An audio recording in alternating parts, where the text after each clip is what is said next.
Et donc là c'est la seconde vidéo sur le sujet des créateurs qui m'inspirent. Donc non, j'ai pas du tout bougé, j'ai vraiment appuyé sur on arrête de filmer et on recommence à filmer par rapport à la vidéo qui a été diffusée mardi.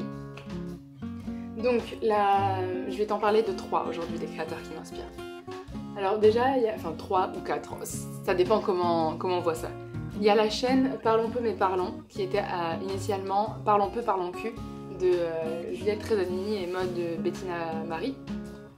Et c'est donc à la caméra, c'est 2 femmes qui prennent un sujet de sexe en général, de sexualité sur lesquels il y a un tabou, et qui font des recherches dessus et qui font un petit sketch qui nous apprend des choses mais qui en même temps est un peu divertissant.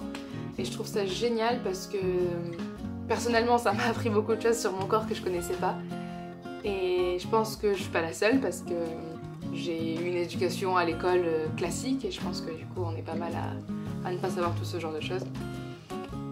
Et ça m'inspire beaucoup parce que c'est des sujets qu'elles prennent tabous mais qu'elles les rendent totalement ouverts, totalement accessibles à tous. Et j'adore la façon dont elles le font et j'adore qu'elles continuent à briser des tabous et à ouvrir l'esprit des personnes qui le regardent. Après je sais que derrière il y a toute une équipe de production et entre autres le producteur produit également la série qui s'appelle Martin Sexe Faible qui il me semble qu'elle s'est finie la semaine dernière. Et en gros, cette série aussi, mais je la trouve hallucinante, comme elle est trop bien faite. C'est dans un monde où les genres sont inversés. En fait, l'homme prend la place de la femme dans notre société d'aujourd'hui et la femme prend la place de l'homme. Le but là, c'est pas de montrer l'égalité du tout, c'est vraiment de dénoncer les inégalités qu'il y a aujourd'hui parce que quand c'est inversé, ça nous paraît totalement absurde de faire ce genre de choses. Qu'est-ce qu'il y a d'autre c'est toujours les mecs qui se font harceler dans la rue. Les mecs n'ont pas le droit, ils ont le droit de faire ce qu'ils veulent, mais ils sont jugés s'ils portent une chemise en décolleté ou un short. Voilà, c'est ce genre de choses. Voilà, donc c'est ce genre de choses que moi je trouve génial dans ce groupe-là de youtubeurs qui dénoncent un peu le sexisme et les tabous. Et on s'en rend vraiment compte quand on regarde la série à Martin Sexe Faible. Toujours en parlant de cette chose de dénoncer les tabous, etc. sur le sexisme, le féminisme, etc. Ça, il y a toute l'équipe de Mademoiselle que j'ai découvert très récemment quand Luan Mancho a fait son stage chez elle. Et j'ai trouvé le principe génial. Alors pour être honnête, je peux pas vraiment t'expliquer comment ça fonctionne parce que j'ai vraiment appris des choses très récemment sur eux, mais j'ai découvert la chaîne de Queen Camille qui fonctionne un peu sur le même thème que Juliette et Maud de Parlons peu mais parlons. Queen Camille, c'est une femme qui reçoit des mails récemment avec des gens qui lui posent des questions sur la sexualité et qui, elle, va faire des recherches également et va en parler.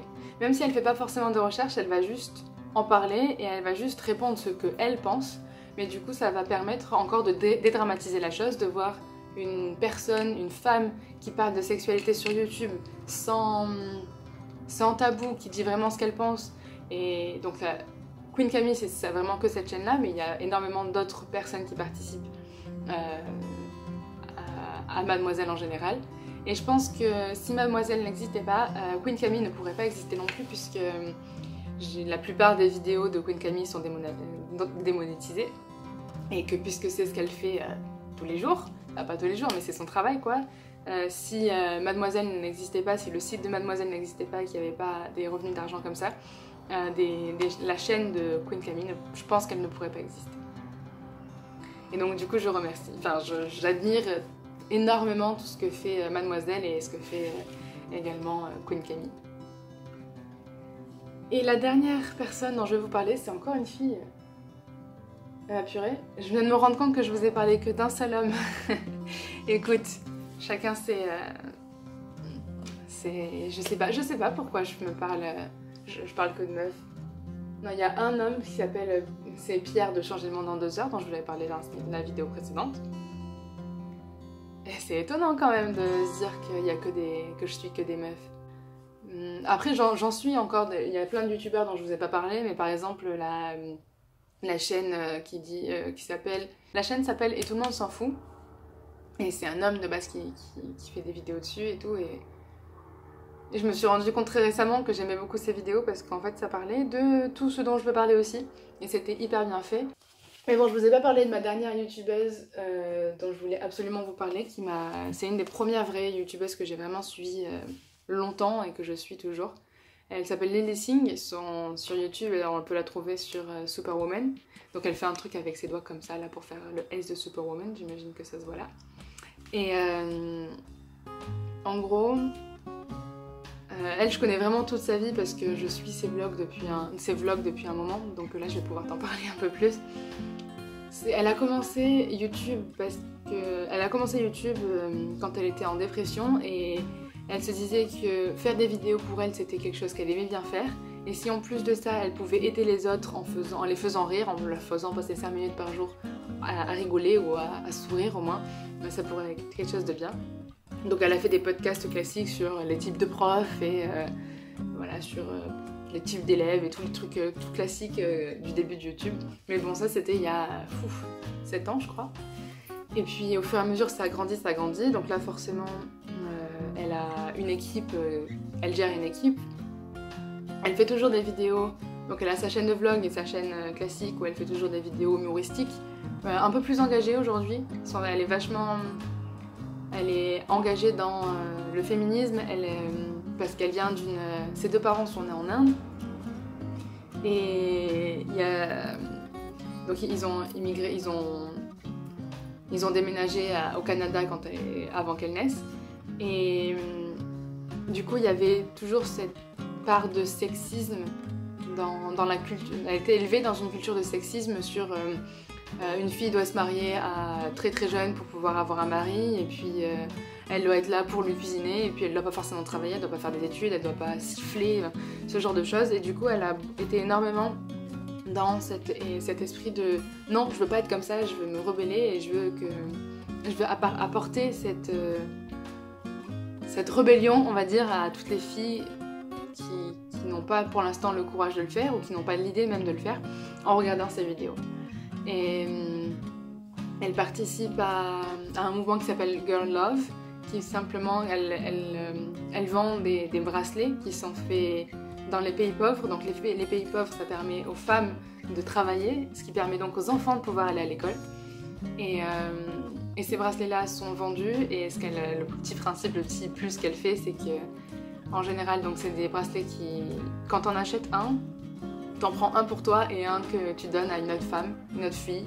Et ça partage l'amour entre filles, en fait, qu'on arrête de se taper dessus, tous à se juger et c'est ça, et se taper dessus, alors qu'on pourrait tous s'unir et serrer les coudes et tous ensemble avancer là-dessus. Elle fait énormément d'autres projets, donc n'hésite pas à aller voir sa chaîne YouTube. Mais moi, franchement, je la suis pas forcément pour son contenu aujourd'hui. Je l'ai découvert grâce à son contenu, mais je la suis surtout pour sa personnalité, pour la personne qu'elle est, les valeurs qu'elle dégage, etc. Donc là, je regarde en général plus ses vlogs que ses vidéos. J'espère que cette petite vidéo assise par terre dans ma chambre t'a plu. Si c'est le cas, n'hésite pas à t'abonner. Mets-moi en commentaire... toi, les personnes qui t'inspirent, pour que je puisse essayer de les découvrir aussi, parce que si tu me suis, c'est qu'on a à peu près les mêmes façons de penser. Donc vas-y, et moi j'irai voir les chaînes de ces personnes-là, ou les blogs, ou peu importe ce qu'elles font. Du coup, je sais pas si tu connais certaines de ces personnes-là, mais je vais essayer sur ma chaîne de faire des vidéos qui regroupent un peu tout le principe de confiance en soi, de féminisme, de moi au naturel, etc. De briser les tabous, et puis... Donc si ça t'intéresse, n'hésite pas à t'abonner pour voir les prochaines vidéos. Allez, je te laisse.